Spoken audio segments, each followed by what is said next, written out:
Pour tous les travailleurs qui craignaient, à juste titre, la politique de division portée par le Rassemblement national, la victoire du nouveau Front populaire est un soulagement.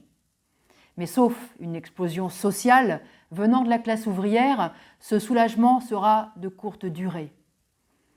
Dans le contexte de crise, de menaces de crise financière et d'exacerbation des rivalités entre capitalistes, le prochain gouvernement mènera une politique aussi anti-ouvrière que celle de Macron, quand bien même il compterait une majorité de ministres de gauche.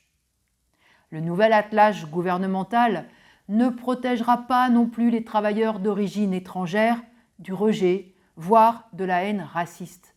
Ces poisons vont continuer d'agir, car l'absence de majorité pour le Rassemblement national résulte des tripatouillages entre les états-majors des partis politiques concurrents. Le poids politique du RN n'a jamais été aussi élevé, et il ne pourra que se renforcer quand, au fil des mois, le ou les prochains gouvernements montreront qu'ils n'ont rien d'autre à proposer aux travailleurs que de nouveaux reculs. Rien de positif pour le monde du travail ne surviendra s'il n'est pas capable de s'affronter lui-même à la grande bourgeoisie et à son système.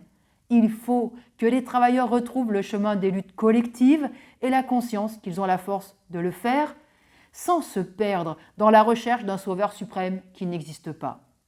Il faut un parti regroupant des travailleurs de toutes origines derrière leurs intérêts quotidiens et soudés dans le but du renversement du capitalisme.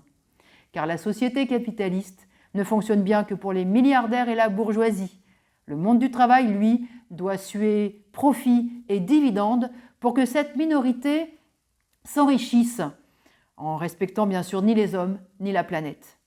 Pour que ça change, il faudra toute la puissance et l'unité du monde du travail mobilisée contre la grande bourgeoisie. Oui, il faut un parti ouvrier et ce parti doit être révolutionnaire. Il en va de l'avenir de l'humanité tout entière, car cet ordre bourgeois est en train de nous enfoncer dans la barbarie. Dans le passé, la classe ouvrière a mené de grandes luttes contre l'exploitation, les oppressions, contre les guerres, avec l'objectif de renverser le pouvoir de la bourgeoisie. C'est riche de cette histoire qu'il faut reconstruire un véritable parti ouvrier, communiste, révolutionnaire et internationaliste.